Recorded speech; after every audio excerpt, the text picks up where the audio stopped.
Dartmoor prison, isolated from the outside world by walls of granite.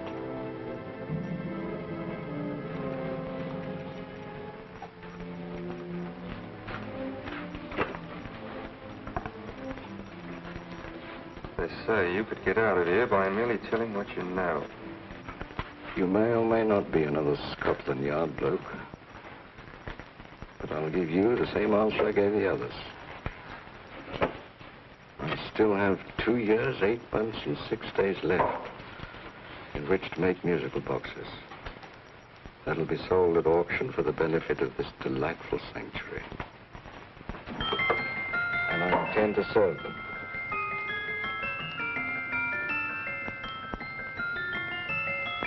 Move along. And now we come to the next object on our list, or I should say objects, because there are 3 of them. Now, ladies and gentlemen, these can be bought together or separately. Now, these beautiful little musical boxes only arrived this morning, and I didn't intend to put them on the auction block until later, but I'm going to sell them now.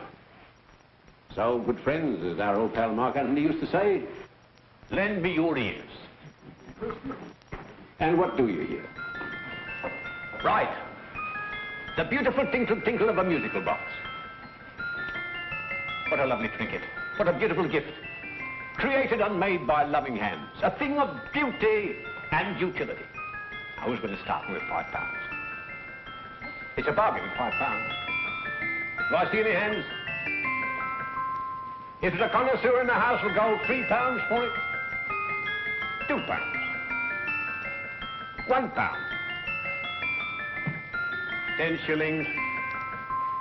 Thank you, sir.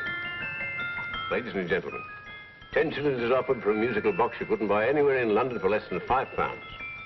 It'd be stealing to let it go for 10 shillings. Like taking milk from a baby. All right, we're selling for 10 shillings. 10 shillings, 10 shillings is offered, 10 shillings is offered, 10 shillings is offered. Will anybody give me £1? Will anybody give me £1? Oh, won't someone give me £1? £1 is offered, £1 is offered, ladies and gentlemen, £1 is offered. It's against you, sir. Will you go to £2? Will you go to £2, sir? £2. £2 is offered. £2 is offered. Going once, twice, third and the last call. Sold to the gentleman for £2. Sorry, my dear.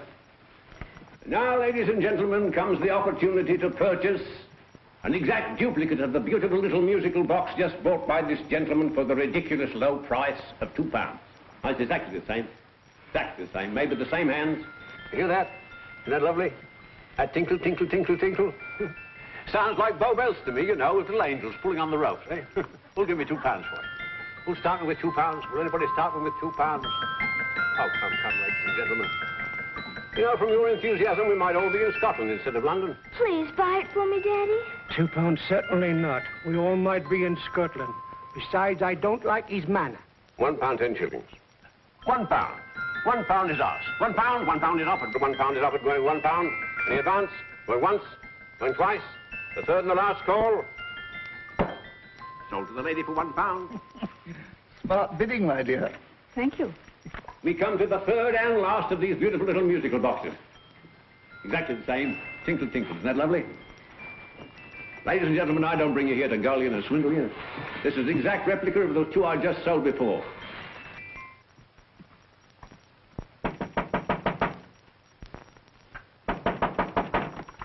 We're closed. But this is extremely important. Come in, sir, come in. I'm sorry to disturb you, but I was unfortunately delayed from arriving in time to bid on certain articles which I was rather anxious to obtain. Or perhaps they weren't sold, sir. We are carrying several things over. What might the articles be, sir? 3 identical musical boxes, about so large. Oh, I'm sorry, sir, but they were sold. Pity you weren't here to bid on them. They didn't bring anything like the real value. I'm most anxious to obtain them. I wonder if your records would show who the purchasers were. Oh, we don't usually give out that information, sir. For certain, shall we say, sentimental reasons, I'm most anxious to get in touch with the purchasers. I'd be willing to pay, shall we say, £5. Well, for certain sentimental reasons, sir, we'd be very happy to oblige. Alfred, today's sale. The 3 musical boxes. Musical boxes, oh. Ah, here we are. The first purchase for £2 from Mr. Julian Emery, 52 Portman Square. Write these addresses down, Alfred. Yes, sir. Second didn't leave any name. Oh, how unfortunate. I think she's a dealer. You see, they don't like us to know where the things are going. On account of the profits. You say the second purchaser was a woman. Can you give me a description of her? Oh, she was a young woman. Fairly tall, slender. Had a light complexion and dark hair, and she was wearing A grey suit, don't you remember? That's right. She probably runs a gift shop. She paid £1. You say she comes here fairly frequently? No, I didn't say so. But she does, sir. Like as not, she'll come in on Thursday. We have sales on Mondays and Thursdays. Oh. And the third box? The third, Mr. William Kilgore, 143B Hampton Way. For 10 shillings. Quite a drop from £2. Mr. Kilgore was a Scotchman. Oh. Thank you. You've been most helpful. Oh, thank you, sir. And any time you're passing, dropping, we always have lovely things for sale. How card, sir? Thank you. I'll be back Thursday.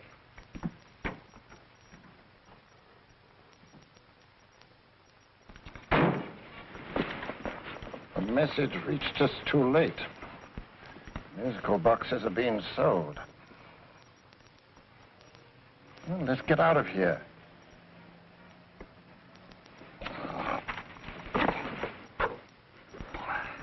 Someday you'll go too far. Reaching for a star, you fool.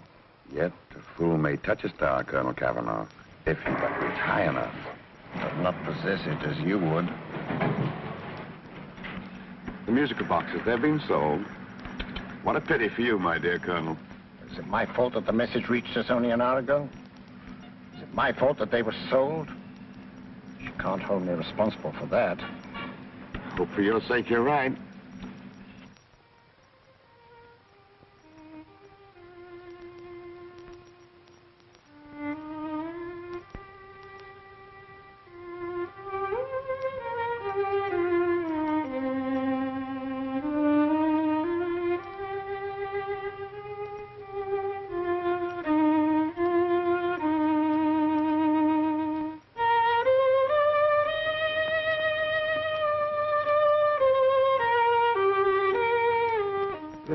Upon you tonight at 7:45, a gentleman who desires to consult you upon a matter of the very deepest moment.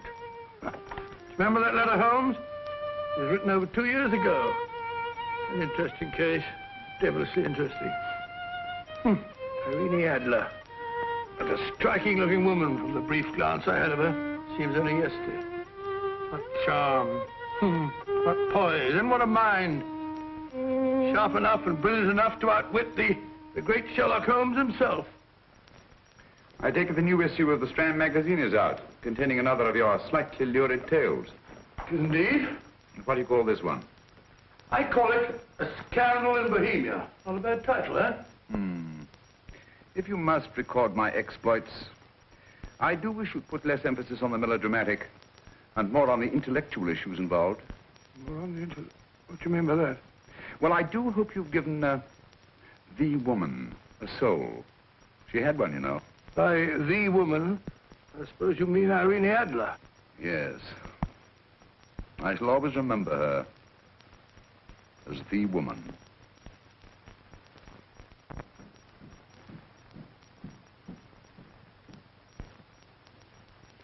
Come in.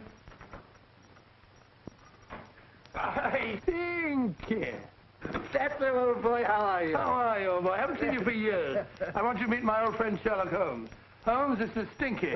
In other words, Julian Emery. How do you do, Mr. Emery? Watson has often spoken of you. Oh, has he? Yes, we were at school together. Yes, more years ago than I care to remember, but you didn't come in here just to remind me of that. No, I just happened to be in the neighborhood and saw your lights burning, so I took the liberty of looking you up. Still writing your mystery stuff? Yes, there's a new one out this week. Good, I never miss them. Oh, good, thanks. I say that bandage makes you look very interesting. Still poking your nose into other people's business as usual? Who hit you? I haven't the foggiest notion. Somebody knocked me on the head in my own living room, and then proceeded to commit the most idiotic burglary you ever heard of. Fellow must have been balmy as a coot. Balmy? Why? Come sit down, old boy. Yes. You like a cup of tea? Huh? Oh, all right. I'll go and tell Mrs. Hudson about it. Yeah. Why do you say the robbery was idiotic, Mr. Emery? Oh, simply from the fact that with about £5,000 worth of musical boxes in my living room, the thief, who I caught in the act, made off with one that isn't even worth £5. I gather you're a collector of musical boxes. Yes, I am indeed. Some of them very beautiful, but not the one that was stolen. The thief evidently grabbed the first thing that came to his hand when he heard me coming into the room. Still, it's rather odd, isn't it, that having disposed of you, he didn't pick up something more valuable. Was there anything unusual about the stolen box? No, nothing at all. No, I picked it up in the south of France, several years ago. You say you have many valuable music boxes, and yet the thief made off with one that isn't worth £5. Sounds like rather an intriguing little problem. Yes, well, I take it that he was just an ordinary petty thief and didn't know the value. That is a possible explanation, and yet I venture to say that the average petty thief has a more extensive knowledge of the value of objets d'art than the average collector. Well, anyway, that's gotten the odds theory. They didn't get very excited about it. That's consistent anyway. I wonder if I might see your collection, Mr. Emery.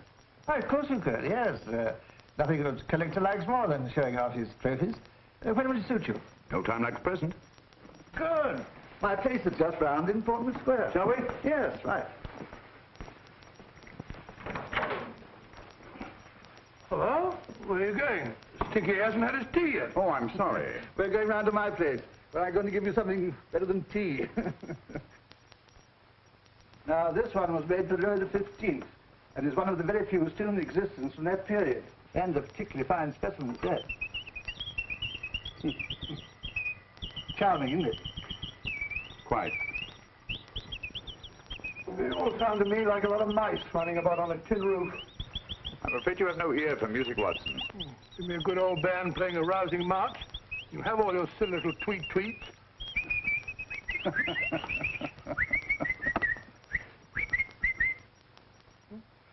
No room. Is this me?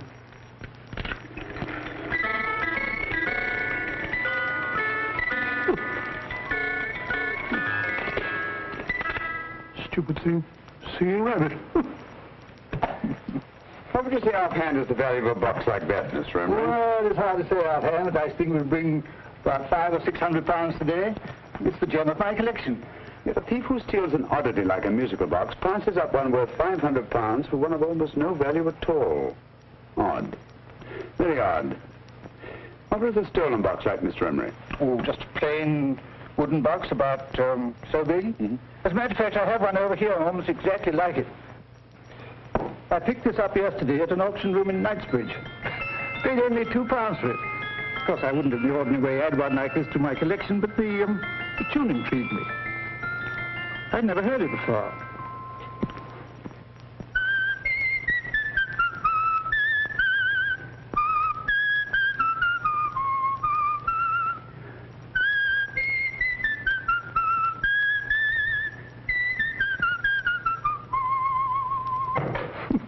You have a remarkable ear for music, Holmes. Rather an unusual melody. Sit down, Will.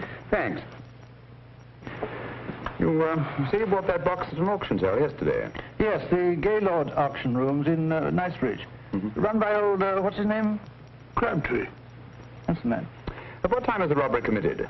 Oh, about 3 o'clock this morning. You know, Mr. Emery, that box and the robbery might well be cause and effect, especially since you say that the stolen box outwardly resembles this one a great deal. And Scotland Yard were not particularly interested, eh? Oh, yes, but I wouldn't blame them for that, especially as I told them I was quite unable to describe the thief, except, of course, for the fact that it was definitely a man. All you remember is that you came in here and someone struck you on the head. Yes, and the next thing I knew, my man was trying to revive me. It might be wise for you to put that box away somewhere and lock it up. Oh, I don't think that's necessary. Besides, everything's insured. Well, at least if any further attempts at robbery are made, I'd suggest that you call the police, rather than running into any personal danger. Oh, come, Holmes, aren't you being a bit of an alarmist? Possibly. Well, Mr. Gray with old Stinky. Seems to me you are making rather a mountain out of a molehill. Molehill is the word, old boy, and it's time you were in bed. Thanks so much for letting us see your place. No, it's been glad meeting you. Holmes, I can't understand why you were so mysterious. Seems to me the petty thief explanation was the only sensible one. Really? I can't see how you can believe it was anything else. I didn't say I believed it to be anything else. The petty thief theory is the obvious one, I grant you. However, it's often a mistake to accept something as true merely because it's obvious. The truth is only arrived at by the painstaking process of eliminating the untrue. We are not able to do that in this case without further data. Rubbish, you're pulling my leg. You're trying to turn a tuppenny halfpenny robbery into an international plot. No, I'm not. I just hope that your friend Stinky is a little more cautious in the future. Just in case.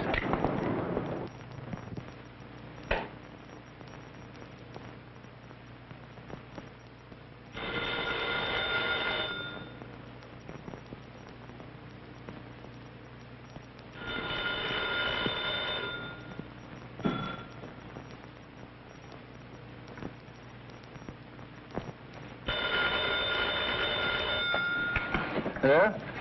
Yeah? Julian Emmerich here. Who? Of course I remember you, Mrs. Courtney. Yes. Yes, you're the one bright spot at that appallingly dull affair of Lady Sansa's. Huh? Of course it isn't too late to come around. Yes, I shall be delighted to give you a drink. I tell you what, come straight up and I'll leave the door unlatched. Right, 15 minutes? Good. I shall be counting each moment. No, I mean that, really. Right, goodbye.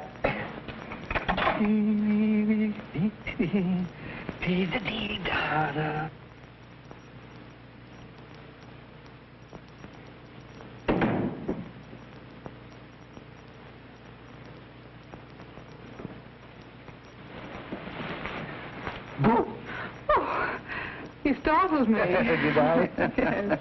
Must be the pixie in me.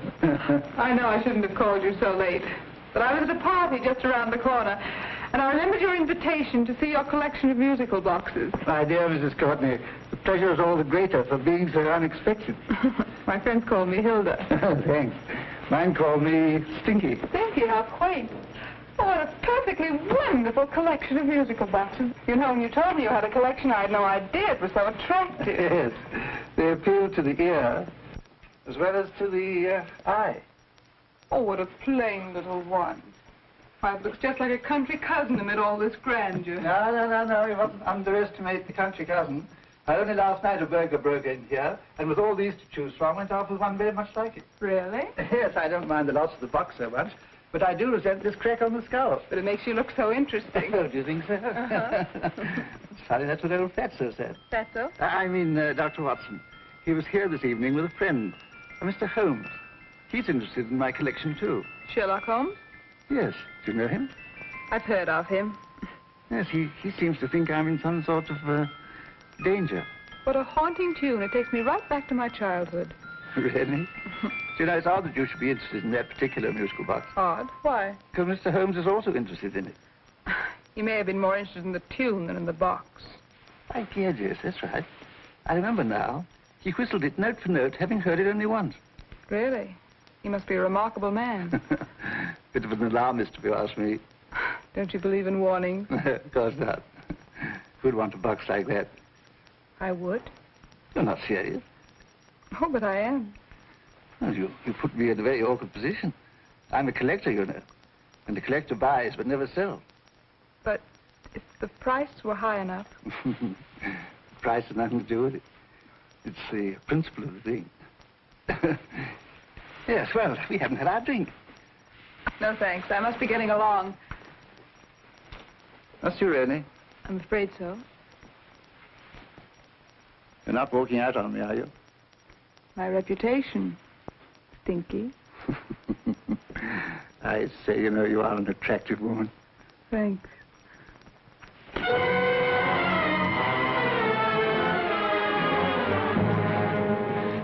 You fool. I told you to wait outside. What did you have to kill him for? All I had to do was walk out with it. He held you in his arms. Don't touch him. Don't touch anything. Now get out. I'm sorry. You're sorry. What about me? This is murder. What about Scotland Yard? What about Sherlock Holmes? Now get out!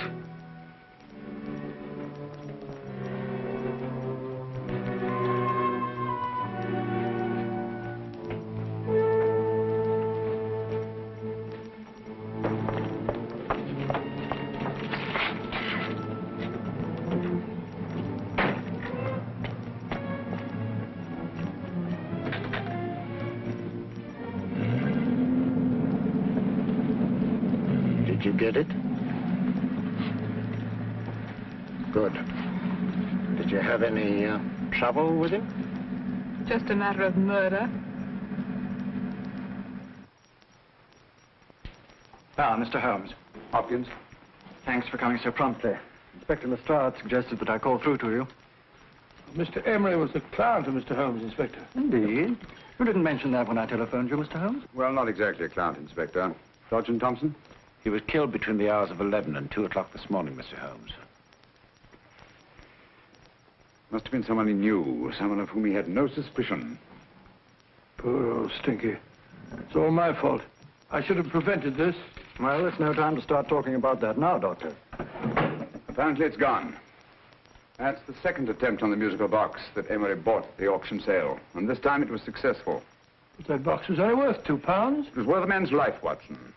I think we'd better pay a visit to Gaylord's auction room and that fellow Crabtree. Inspector, may I suggest that you make a complete search of this flat for a small, plain, musical box about that size? Thank you. Come on, Watson. You say the first box went to Mr. Julian Emery. The second to Mr. Kilgore, 143B Hampton Way. And the third to the unidentified young lady who presumably has a shop and lives near Golders Green. That's right, Mr. Holmes. Isn't it rather strange, Mr. Crabtree, that you should have had 3 identical musical boxes all playing the same tune? Where'd they come from? Dartmoor Prison. Dartmoor? Yeah, we get a regular shipment from there every month.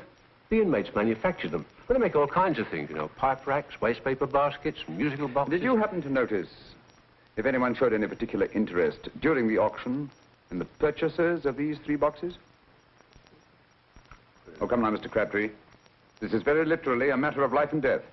Well, since you put it that way, Mr. Holmes, there was a gentleman came in here about an hour after closing time, and he was in an awful state, he was. He gave me £5 to tell him where the boxes had gone to. He said they had a sentimental value for him, sir. Expensive sentiment. Can you describe him? He was tall, distinguished looking, and he had grey hair and a moustache. He was quite a gentleman, sir.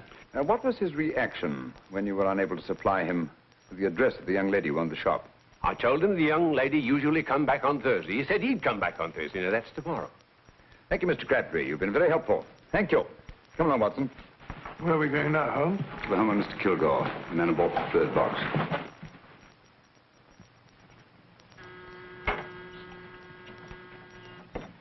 But hang it all, Holmes, how do you know those other 2 musical boxes are of any importance? I don't, but I certainly have no intention of waiting until the owners are murdered to find out. No one at home. I hope that's the explanation. I'll have a look through this window.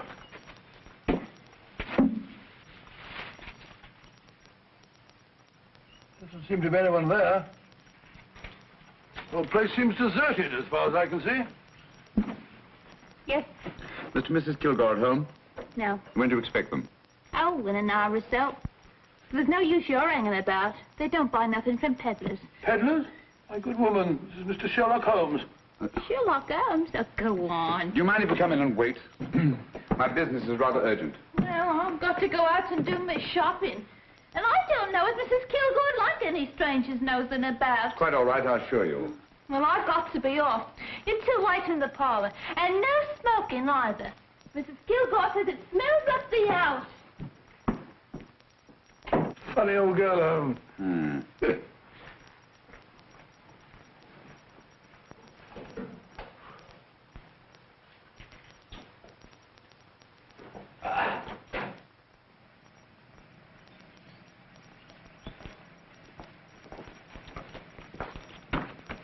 Park Lane.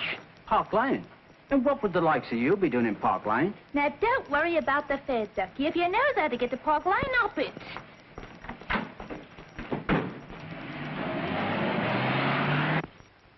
You know, Holmes, I've been thinking. There must have been something hidden in that box of old Stinky's. Stolen jewelry, possibly. What's up, Holmes? Listen. What's this, the steam in the water pipes?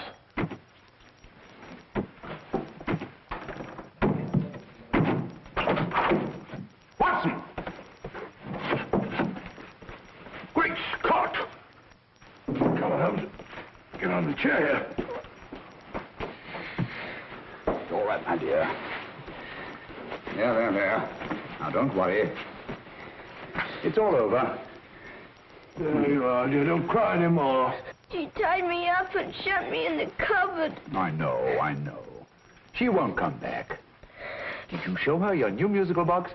Yes, she said she wanted to hear it play, and as soon as I showed it to her, she grabbed hold. I know. Now, don't worry. We'll buy you a new musical box. Yes, my dear, the best one in London. Watson. Oh, what a fool I've been. What do you mean, Holmes? She took the musical box out of this house and that market basket, right under our very noses. Why could the Kilgore charwoman want to take the music box? She isn't the Kilgore charwoman. She's a consummate actress. An extremely clever, unscrupulous woman who will stop at nothing. Take care of her child, will you, Wolfella, till her parents get back. Explain everything to them. Of course I will. But, Holmes, where are you going? Somewhere, somehow. I must get to the young lady who bought that third musical box before our opponents find out. I only hope that I won't be too late. Oh, no. No, darling, you mustn't cry anymore. Now, cheer up. Would you like to hear old Uncle make a noise like a duck?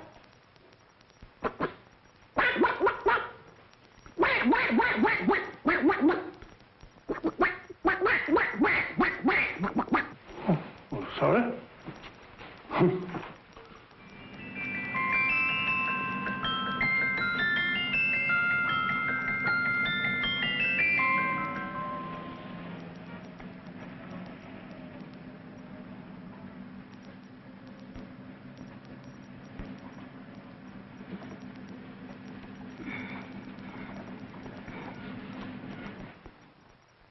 Now, ladies and gentlemen, how much am I offered for this beautiful lace Dresden china figurine? A lady of the French court. Now, this is the genuine article. What a beautiful ornament for your mantelpiece. Or you could use it as a centerpiece on the dining room table. Now, will somebody start me for £10? Will somebody start me for £10? £8? £7? All right, £5 is offered, £5 is offered, £5 is offered, £5.10, £5.15, £5.15. £6 is offered, £6, going once, going twice. The third and the last call will be all done. Sold to the lady from Twickenham for £6. Next, we have a real museum piece, ladies and gentlemen. A fine 19th century doll.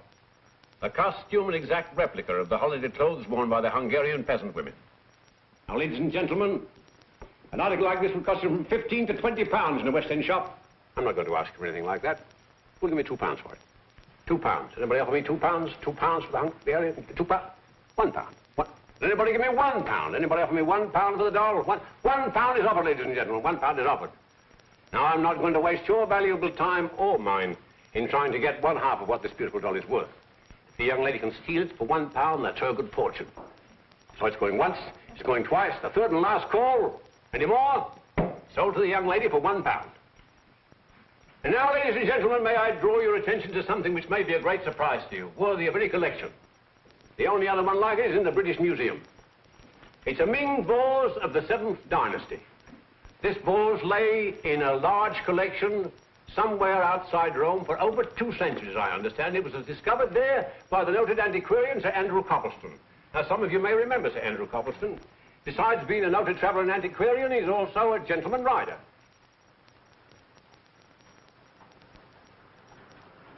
The girl with the parcel in her hands, that's her. Are you sure that's the girl? Well, she fits perfectly the auctioneer's description. Follow her, Hamid.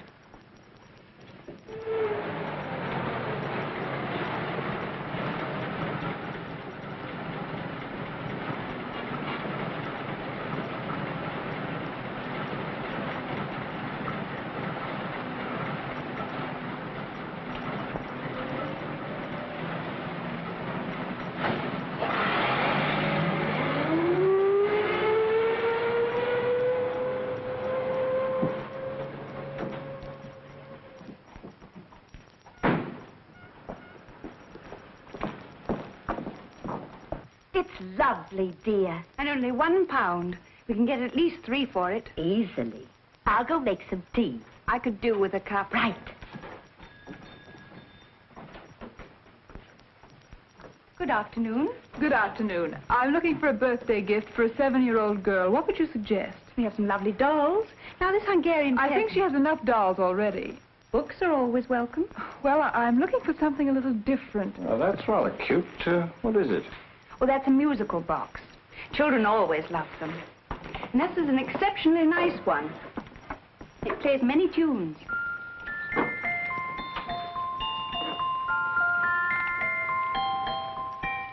Have you any others? Yes. If you'll just step this way. I have only 2 left.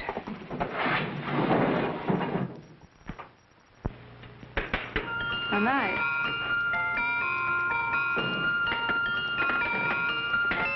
Are you sure this is all you have? I'm sorry.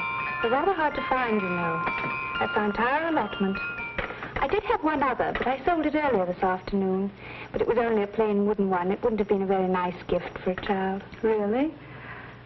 Do you happen to know who the purchaser was? Why, yes. He left his card, just in case anyone should inquire for him.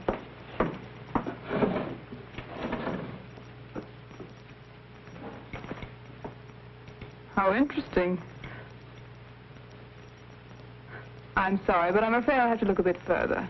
Thank you anyway. Good afternoon. Thank you.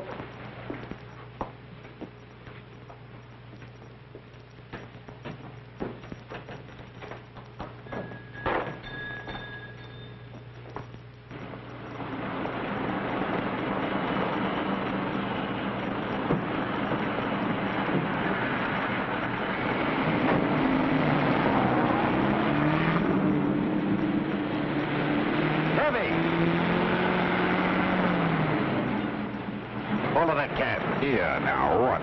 Scotland Yard. Hop in.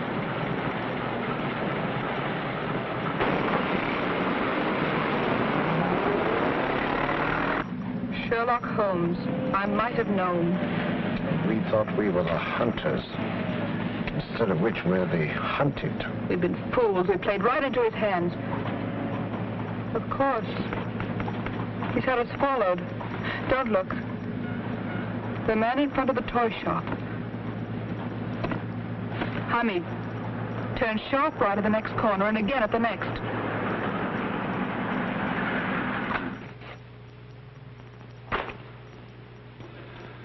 No photograph of her, Commissioner, as I expected. She's not a known criminal. But how do you expect to know if you do find her? After all, she was disguised as a charwoman. Don't worry, old fellow. If I ever see her again, I'll recognize her. Well, it won't be long till we know who they are and from where they operate. Who's covering them? Sergeant Thompson's following them, sir. They won't get away from him. He's a good man. We could have arrested them at Clifford's toy shop if we had any proof. But we know that they killed Emery. Proof, my dear fellow. We must have proof. We've x-rayed it, sir. There's nothing whatever concealed in the box. We'll have a look at the plates.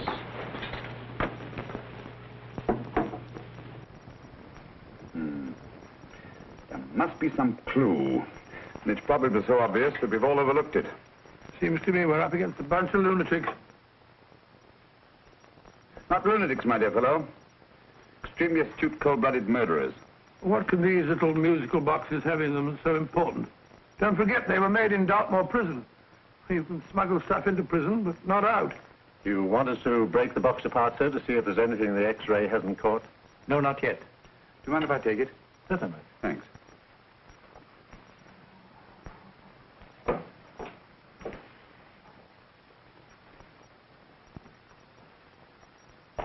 The governor of Dartmoor Prison informed us, sir, in answer to Mr. Holmes' question, that all 3 musical boxes were made by the same convict, John Davidson, serving a 7-year term, sir. Davidson? The Bank of England plate. That'll be all. Yes, sir.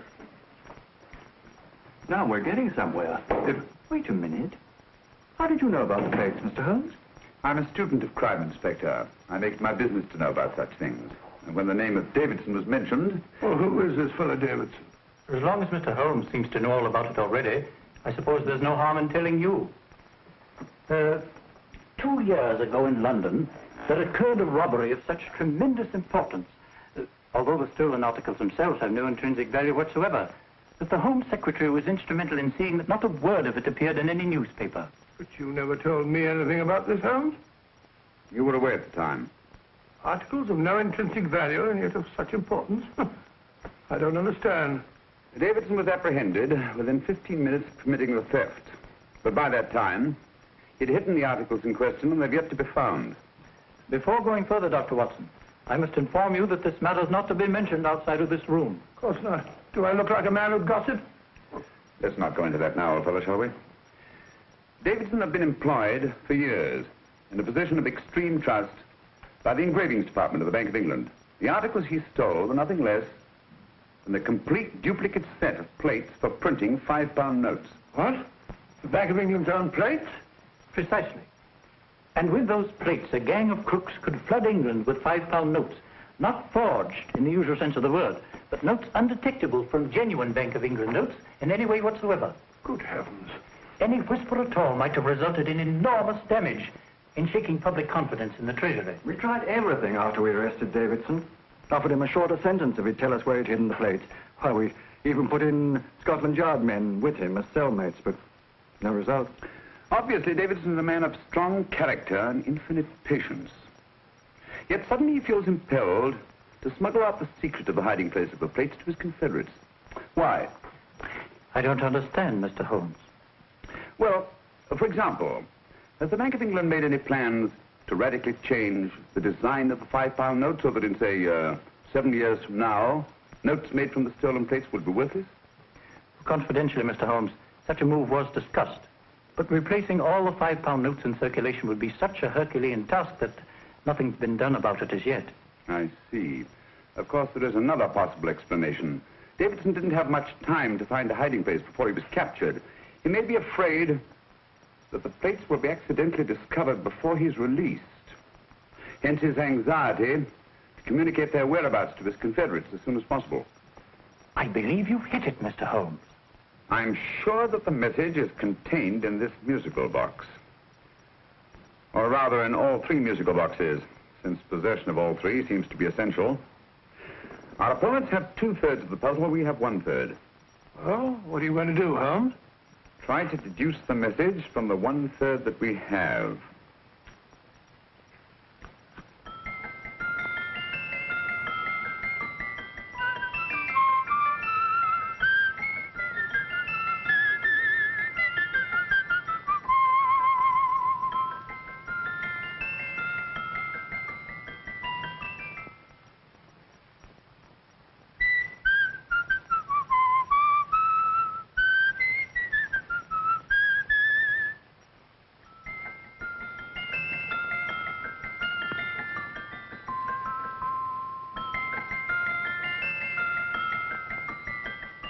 It's the same tune as the one played by Emery's musical box. And yet it's different. Sounds the same to me. The tune. Somehow the tune is the key to the mystery. It must be the tune. Otherwise, why use 3 musical boxes to convey the message? Why not collar boxes or shoe boxes? Yes? Oh. It's for you, Inspector. Oh, thank you, sir. Inspector Hopkins speaking. What? Where? Golders Green Station reports they've just found Sergeant Thompson's body. From the tire marks on his clothes, he was apparently run over by a taxi. What an unfortunate accident. Not an accident, my dear fellow. I'm afraid it's murder. You never know just who you're going to meet when you're walking down a busy London street. Mrs. Orchid, Mrs. Brown, any subject of the crowd. Oh, you never know just who you're going to meet. So you better hold your topper in your hand, just in case you meet a lady on the Strand.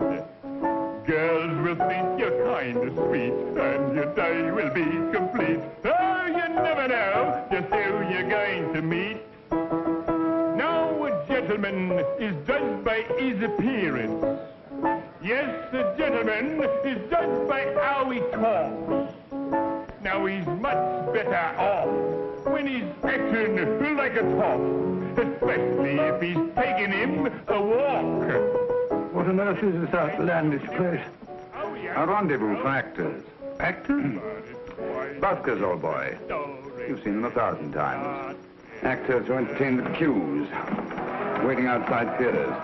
You never know just who you're gonna meet when you're walking down a busy London street.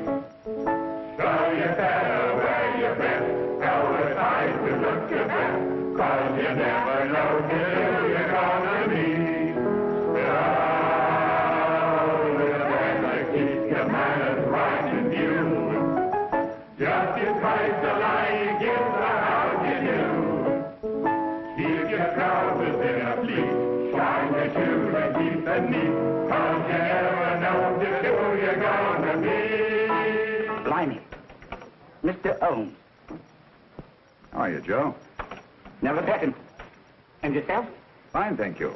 I want you to meet a friend of mine, Dr. Watson, Joe's sister. Oh, well, any friend of Mr. Holmes is a friend of mine. Hi, Joe. He did me a good turn once that I'll never forget. Yes, I cleared Joe of a most unpleasant charge. Murder, no less. Really? By proving to the satisfaction of the police that he was busy at the time blowing open someone's safe. That's right, Governor. Good gracious me. Joe, now you can help me. Come on, buzz off, buzz off. Come on, off it, off it. Can't a gentleman have some peace and quiet around here? And you too. There you are, Mr. Holmes. Now we can have some peace and quiet around here. Thank you, Joe. There's £5 in this for you. Well, I wouldn't want to take it on myself, sir. But I can get somebody to do it for you for half of that. You don't know what the job is yet. For £5? Murder, ain't it? What? No, Joe, not murder, just music. I want you to identify a song for me. Oh, there ain't a song that's been written that I don't know. That's why I came to you. Of course, the violin is more my instrument, but, oh, well, here we go. Now listen to this, Joe.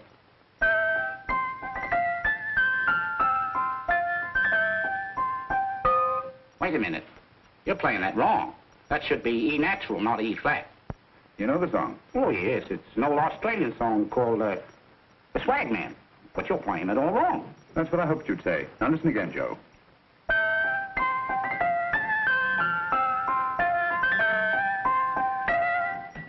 That's the same tune, all right. But you're making different mistakes than you did the first time. No, not mistakes, Joe. Call them variations. Here, play the song for me, will you, the way it's written.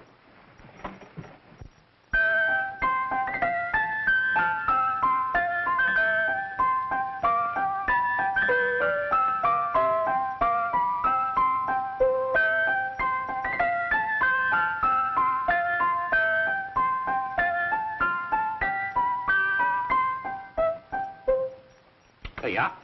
Thank you, Joe. What's it mean, Holmes? You onto something? Perhaps. I don't know yet. It's probably a code of some sort. Joe? Could you write the song down for me? The way it was originally written? Oh, sure, Mr. Holmes. But it'll take a few minutes. Mm-hmm. Here, Mabel. Pale ale. Come on, off to it. Along with it.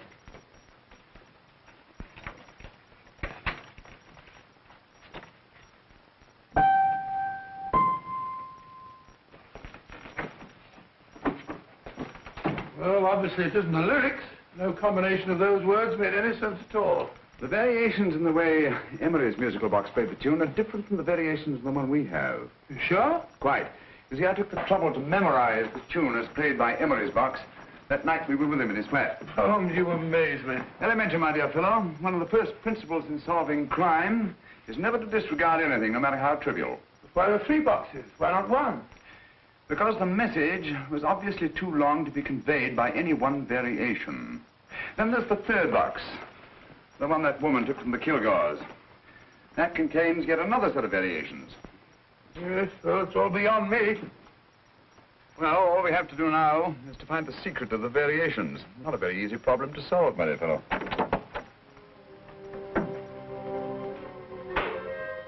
Hello. What's up? We've had company. I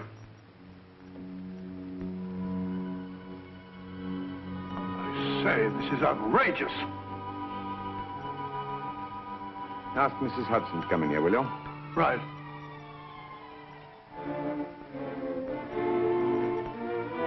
Mrs. Hudson? Yes? Oh, there you are. Will you come up here at once, please? Oh, coming, sir.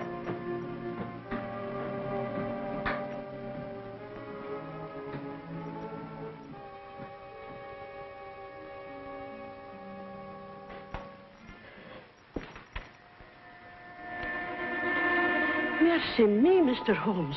What has happened? Who called while we were out, Mrs. Hudson? Just a young lady. The one who said you wanted her to wait for you. And a nice-looking old gentleman with Our her. friends again, Watson. Friends? What did the young lady look like? Oh, I couldn't see her face. She had a heavy black veil on. But she had such a nice way with her. Oh, I'm sorry, Mr. Holmes, if I've done anything wrong. But you did say I should always let clients come in and wait for you. Don't worry, Mrs. Hudson, don't worry. You had no way of knowing. It's quite all right, quite all right. Now, don't worry, Mrs. Hudson. Don't worry. Where on earth's the musical box? They didn't get it. Didn't get it? Where is it? It's in your hand. Huh? In that biscuit jar. Pick the biscuits off the top. Now put your hand inside, and you'll find the music box. Well done, Holmes. Well done. Amazing.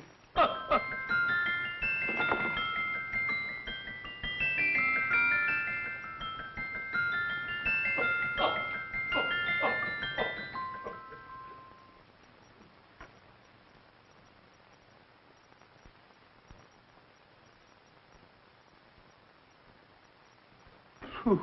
Nice fresh smell. Like a pub after closing time.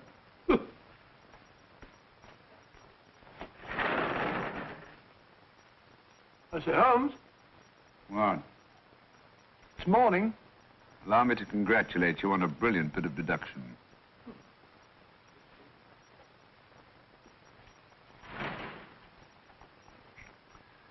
It's not a transposition, not a polygraph transposition, not a trigraph, nor any known form of decoding.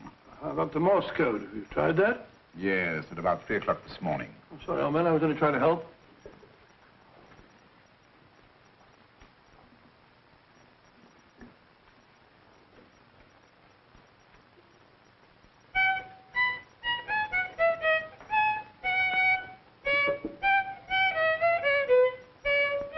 Oh, do me a favor. Not again. Must have heard that thing 1,000 times. Kept me awake all night.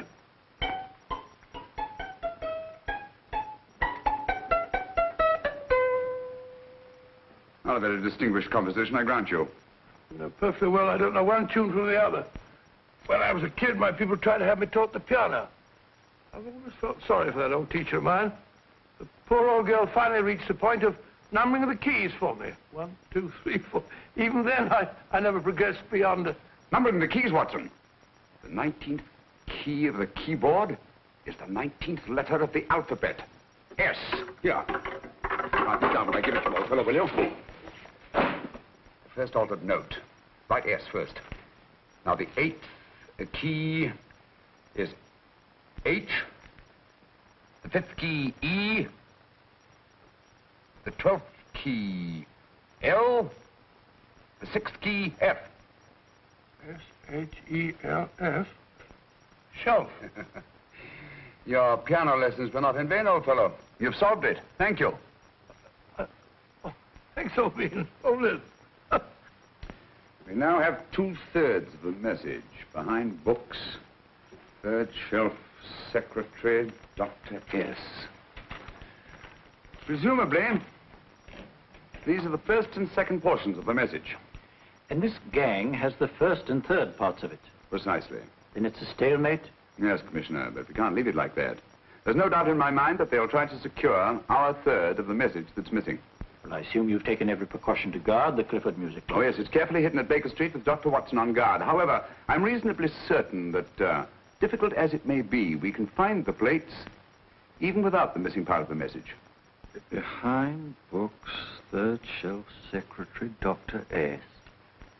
Well, outside of the fact that Davidson hid the Bank of England plate somewhere in London, Mr. Holmes, I don't see that we've progressed at all. Allow me to point out to you, sir, the key words, Dr. S. It looks as if the plates were hidden in the house of the doctor. Whether S stands for his first or last initial remains to be determined by a process of elimination. Well, there must be 10,000 doctors in London with S for a first or last initial. Precisely. And every one of them will have to be questioned in person. That's why I say this is a task for Scotland Yard. It's a task, all right. But Scotland Yard has searched worse haystacks and found a needle. Well, for the time being, I'll leave the matter in your hands, gentlemen. We'll call you if and when we get a lead on our mysterious Dr. S. In the meantime, I intend to follow up a little clue concerning a cigarette.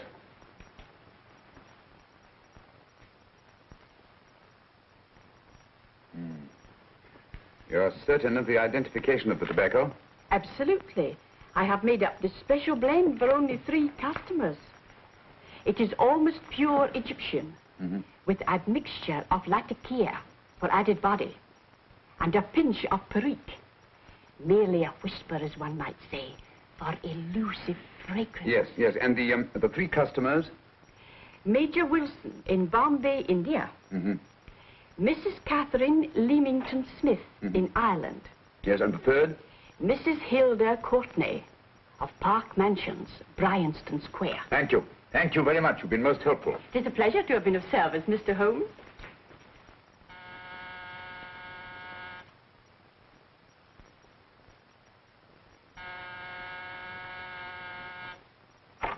Yes? Mrs. Courtney? Yes. My name is Sherlock Holmes. Oh, do come in. Thank you. I've heard of you, of course, Mr. Holmes. I believe we have a mutual friend in Sir Edward Brookdale. He's spoken to me of you quite often. Indeed. And to what good fortune am I indebted for this visit? I think you know Mrs. Courtney. Well, I did get a summons for speeding last week, but outside of that, I don't think I'm of any interest to the police. Oh, come now, Mrs. Courtney. You seem to forget that you and I have met before. I'm sorry. I'm sure I would have remembered meeting the great Sherlock Holmes. Please sit down. Thank you. You say we met before. Yes. At the home of Mr. and Mrs. Kilgore, 143B Hampton Road. Kilgore? I don't think I know anyone of that name. Well, I didn't say you knew them. As a matter of fact, you called on them when they were out. I don't understand, Mr. Holmes. Really? And you were dressed rather differently. Indeed. Cigarette? Thank you.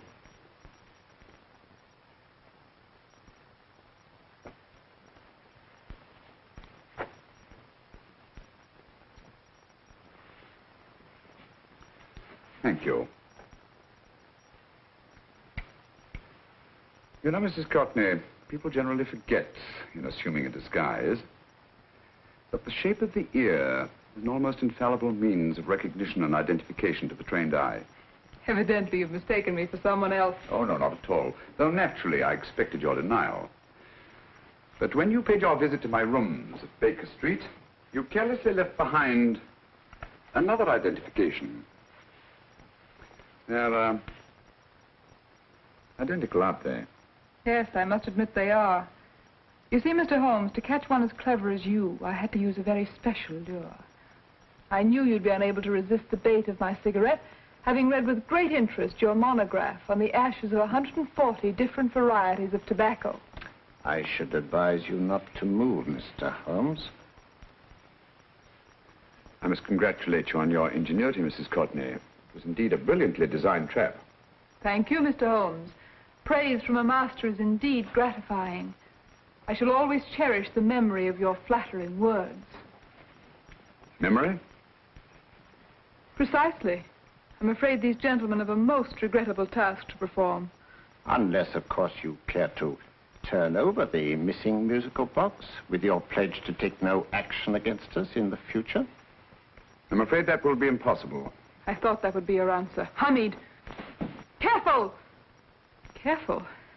There's no need to be unnecessarily rough with our distinguished guest.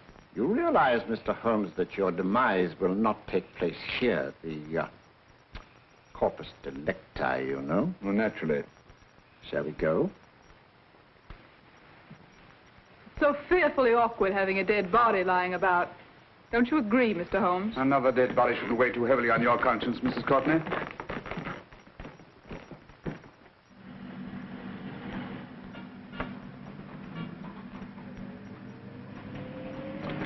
You mind if I have a cigarette? Don't see why not.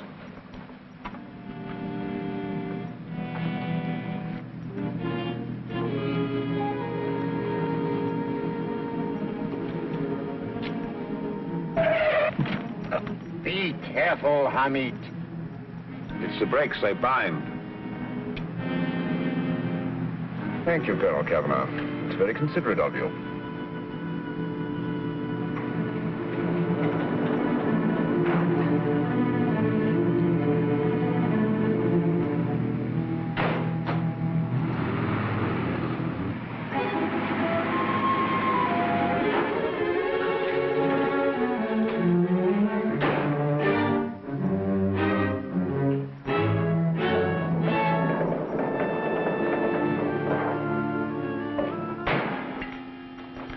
You'll be happy to know, Mr. Holmes, that your death will be a painless one.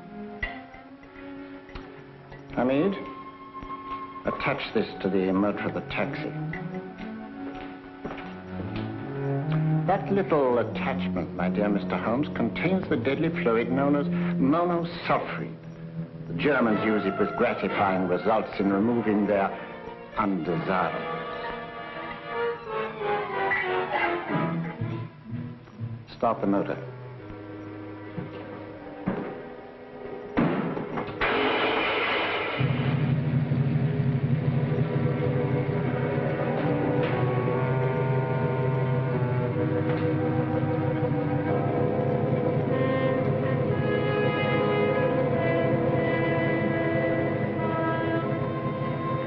Tape his mouth.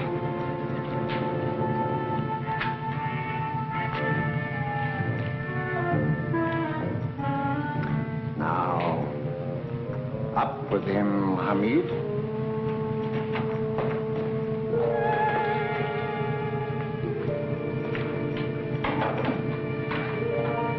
You find yourself like Muhammad's coffin, Mr. Holmes, suspended between heaven and earth. Plenty of fuel in the tank? Good. It would be too bad to have anything go wrong through so simple an oversight.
Good afternoon. Mr. Sherlock Holmes? No, I'm Dr. Watson. Oh, of course, Dr. Watson. How stupid of me. Oh, so stupid of me. Won't you come in? Well, I really came to see Mr. Holmes. Oh, I'm afraid he's out. I don't know when he'll be back. Perhaps there's something I can do. Won't you sit down? Thank you. You know, Sherlock Holmes and I have been engaged on a great many cases. Oh, really? Yes, indeed. Well, as a matter of fact, this very moment we're involved in one of the most baffling... Oh, well, won't you tell me your trouble? I may be able to help you. It's very kind of you, Dr. Watson. Perhaps if I wouldn't be imposing too much. Imposing? Oh, there's no imposition. No imposition at all. A pleasure, I assure you. Now, tell me all about it, Miss Williams. Mrs. Williams. I live in Surrey, Dr. Watson, and I've come up to London in sheer desperation. My only sister has disappeared, and the local police seem utterly unable to find her. Well, Holmes and I solved a case exactly like that once. Very interesting as far as I remember. I call it the adventure of the solitary cyclist. Oh, sorry. Now I come to think of it, it wasn't so very similar. Entirely different. I don't think what I was saying. Where were we? She's only 17, Dr. Watson, and until she disappeared last Thursday, she seemed to be in the best of spirits. Well, possibly a romantic entanglement? Oh, no, nothing of the sort. She left no note, didn't even pack a bag, no explanation. She just started to walk to the village from our house in broad daylight and simply vanished from the face of the earth. Oh, there. Might I have a glass of water? Glass of water. Have one minute.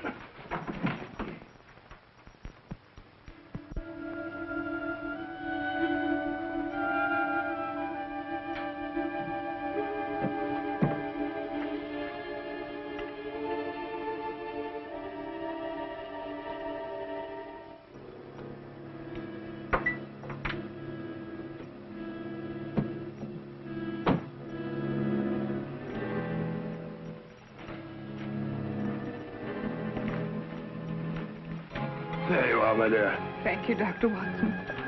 No, you're not to cry anymore. You must pull yourself together. I feel much better already knowing that you're going to help me. Oh, Dr. Watson, look! Good heavens! Get through the fire brigade, quickly!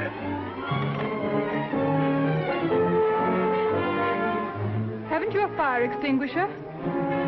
By George, we have in the kitchen.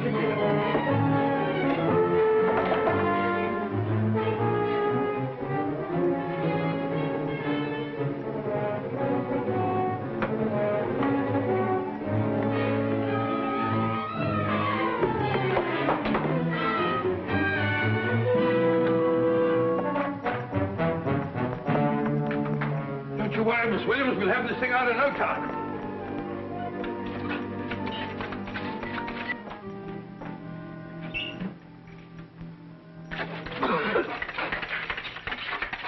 That's got it. It's a bear. Well, you see, there was no need for the fire brigade after all. I hope you weren't too frightened, Miss Williams. Oh, gone. That's the trouble with them. They always lose their heads in an emergency. Well...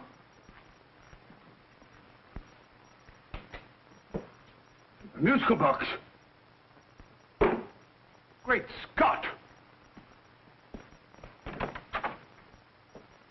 Miss Williams!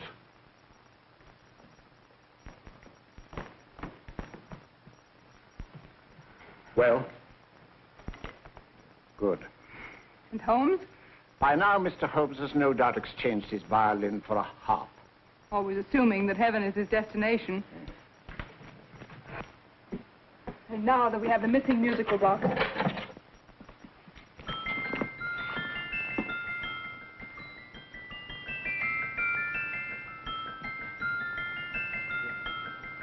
Nineteenth note. 19th letter. Yes. He hasn't been there, you say? Holmes, where on earth have you been? I've been trying to get you at the club, at Scotland Yard, all over London. You're looking for me in the wrong places. Holmes, terrible things happened. I've been duped.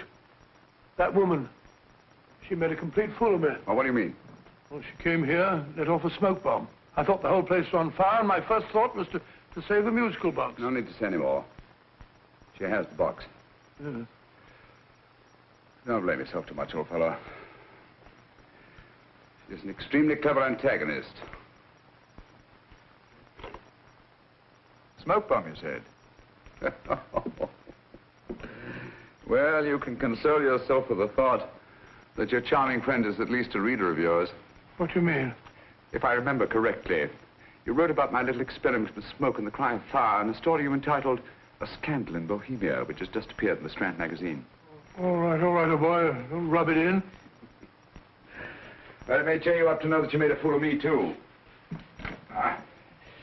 That cigarette stub was planted here for one express purpose. We're going to bandaging around this place. Bandaging? What's the matter, Holmes? You hurt? Explanations will have to wait until later. At the moment, we're faced with a problem which I fear is insurmountable. Come over here, old boy, will you? Right. Our opponents are in possession of all three parts of the code. And here are we, while the Bank of England plates pass into their possession. Cheer up, old fellow, cheer up. As Dr. Samuel Johnson once said, there's no problem the mind of man can set that the mind of man cannot solve.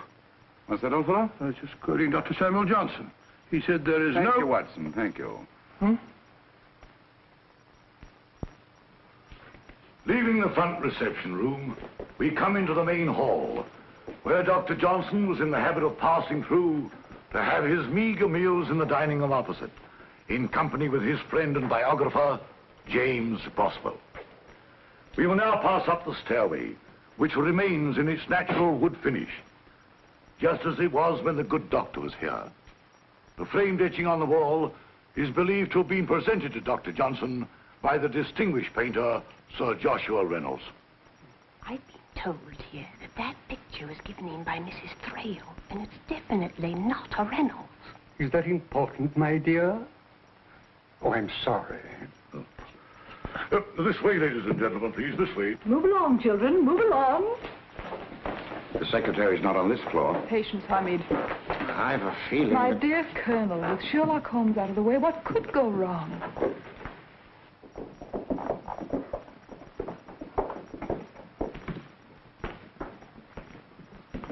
And here we have the Garrett Library, in which Dr. Johnson wrote his famous dictionary, and in which you will see also many of the great man's books and other items of interest. Step forward, ladies and gentlemen, please, step forward. Standing in the corner is the secretary, which contains many of the original works by the literary genius. On this table, Dr. Johnson's cat, Hodge, used to sleep while his master worked. A strange thing about this cat, ladies and gentlemen, was its love of oysters. They do say that the dear doctor often went hungry to find the cat that delicacy. What a pity. Now we will visit the grain room, which is immediately below us, in which you will see the very bed in which Dr. Johnson died. What did he die of? Gout. Just gout. This way, ladies and gentlemen. Mind the steps, please.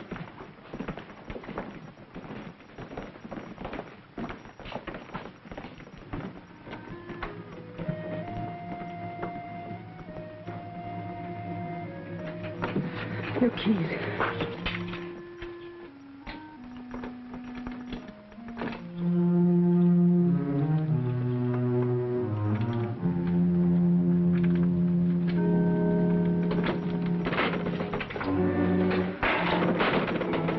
Third shelf up.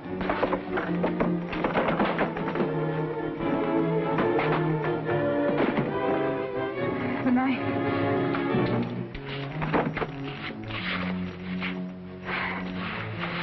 Gentlemen, the Bank of England plates. Well, Mrs. Courtney, so we meet again. No, I shouldn't do that if I were you, Colonel Cavanaugh. I must congratulate you, Mr. Holmes. You're far more clever than I thought. Thank you, Mrs. Courtney. Praise from you is indeed gratifying. I shall always cherish the memory of your flattering words. Memory? Oh, thank you. And now I have a most regrettable task to perform.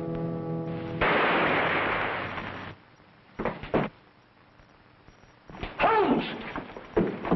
Coming, Holmes! Holmes! You all right? Perfectly, thank you, old fellow, but I think this gentleman on the floor requires some medical attention. We must see that he looks his best, you know, when he's hanged. Take them in charge.